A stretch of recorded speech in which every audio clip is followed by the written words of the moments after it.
Bimbingan dan konseling secara khusus memiliki tujuan untuk membantu siswa agar dapat mencapai tujuan-tujuan perkembangan yang meliputi aspek pribadi, sosial, belajar, dan karir. Bimbingan pribadi yang dimaksud adalah untuk mencapai tujuan dan tugas perkembangan pribadi dalam mewujudkan pribadi yang bertakwa, mandiri, dan bertanggung jawab. Nah, dalam aspek tugas perkembangan pribadi, tujuan konseling membantu klien atau konseli agar memiliki kesadaran diri, yaitu menggambarkan penampilan dan mengenal kekhususan yang ada pada dirinya. Dapat mengembangkan sikap positif seperti menggambarkan orang-orang yang mereka senangi, membuat pilihan secara sehat, mampu menghargai orang lain, memiliki rasa tanggung jawab, mengembangkan keterampilan hubungan antar pribadi, dapat menyelesaikan konflik, serta dapat membuat keputusan secara efektif. Secara mendalam, kali ini saya akan membahas tentang pengenalan jati diri dan menentukan tujuan hidup agar menjadi pribadi yang memiliki integritas tinggi serta attitude yang menggambarkan personality yang baik. Yang pertama, kita membahas tentang mengenal jati diri. Jati diri manusia terdiri dari 3 aspek: kepribadian, keunikan, dan identitas diri. Setiap manusia pasti berbeda, masing-masing memiliki ciri khas dan masing-masing menandakan bahwa itu adalah dirinya. Pada nyatanya, manusia diciptakan Tuhan sebagai makhluk yang paling sempurna di antara makhluk Tuhan lainnya. Jati diri manusia ini timbul dari tingkat pemikiran manusia dan pemahamannya akan kehidupan. Jati dirilah yang akan memperkuat manusia berjalan menuju tujuan hidup yang telah diberikan.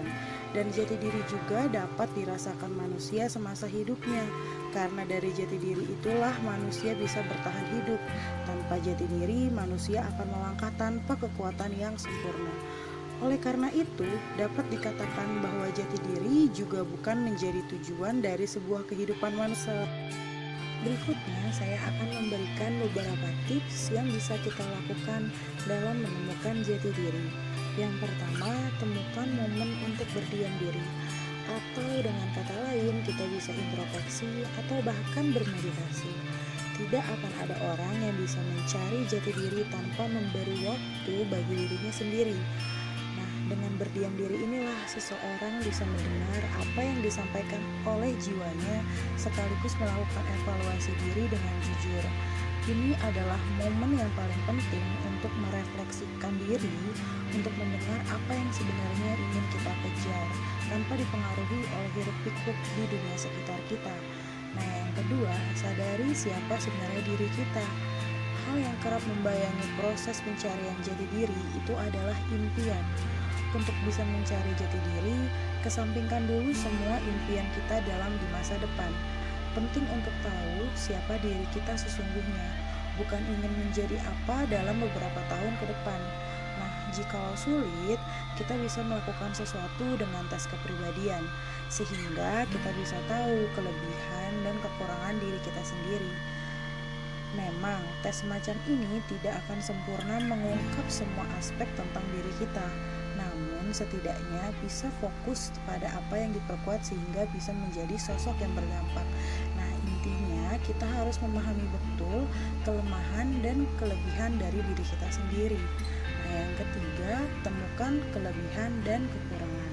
Masih senada dengan cara mencari jati diri sebelumnya, ini adalah tahapan yang paling sulit. Coba temukan kekurangan dan kelebihan diri sendiri.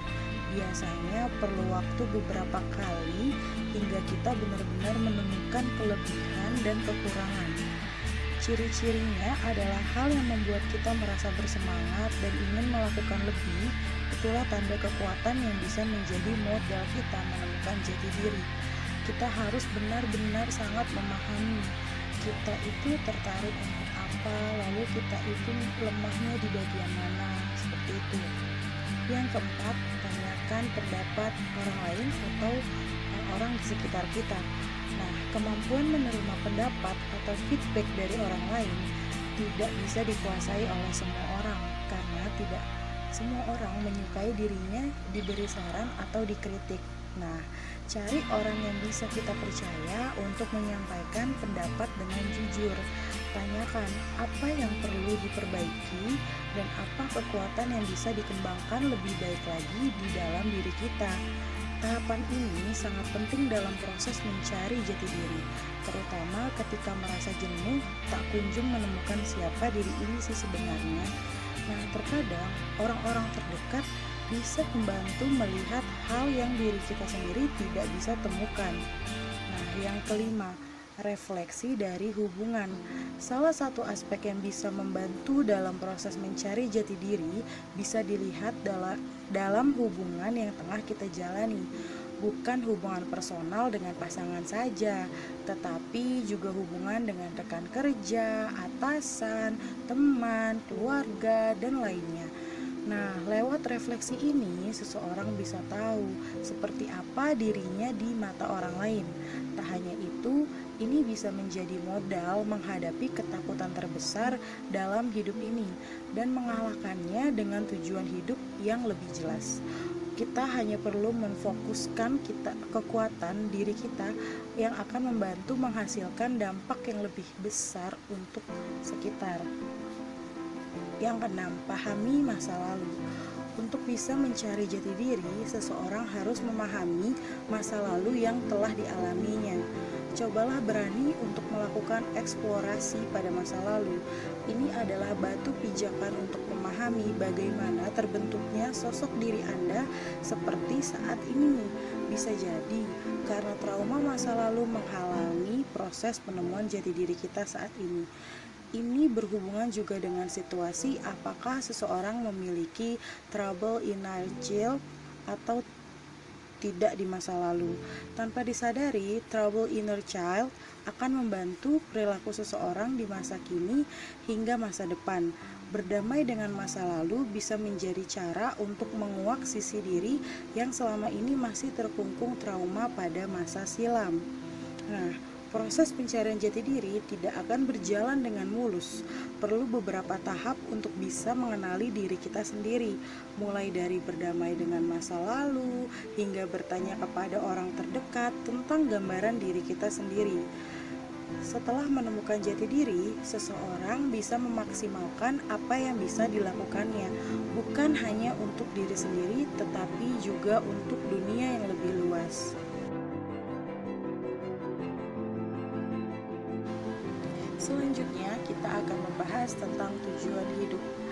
Nah, jika kita melihat ke sekeliling kita, rasanya belum banyak orang yang sudah mengetahui makna hidupnya sendiri.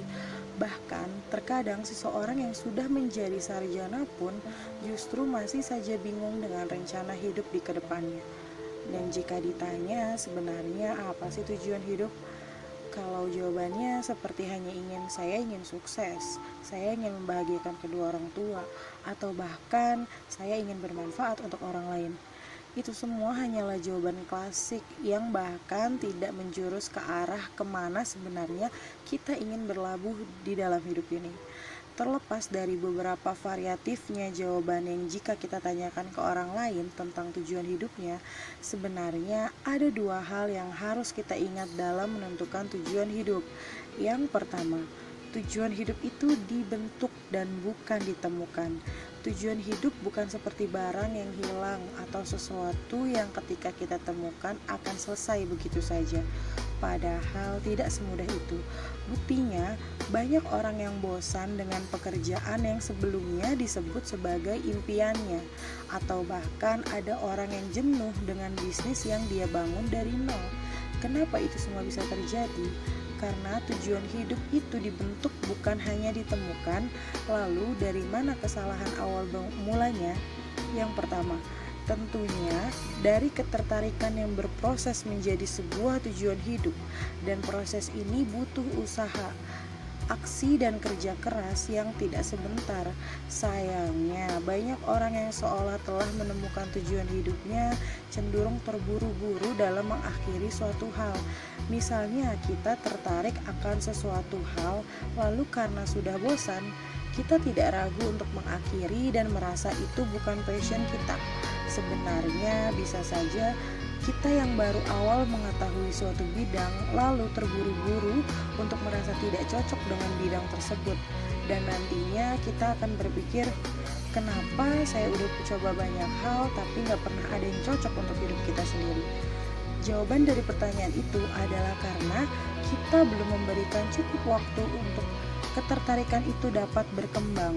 Jadi intinya, biarkan diri kita ini berkembang pada bidang tertentu. Mencoba banyak bidang tidak ada salahnya, asalkan kita nantinya mampu memfilter ke arah mana seharusnya membawa kaki kita untuk melangkah. Yang kedua, fokus pikirkan apa yang bisa kita lakukan, bukan apa yang harus kita lakukan. Tujuan hidup itu bukan seperti hal yang harus kita capai, seperti halnya kita harus menjadi pengacara, dokter, polisi, atau apapun yang pernah kita impikan di waktu kecil dulu. Yang perlu ditekankan, ketika cita-cita itu tidak menjadi kenyataan, kamu akan tetap baik-baik saja. Karena pada hakikatnya, tujuan hidup itu bukan suatu keharusan yang harus dicapai, tapi lebih bertanya ke diri sendiri, sebenarnya apa sih yang bisa kita lakukan?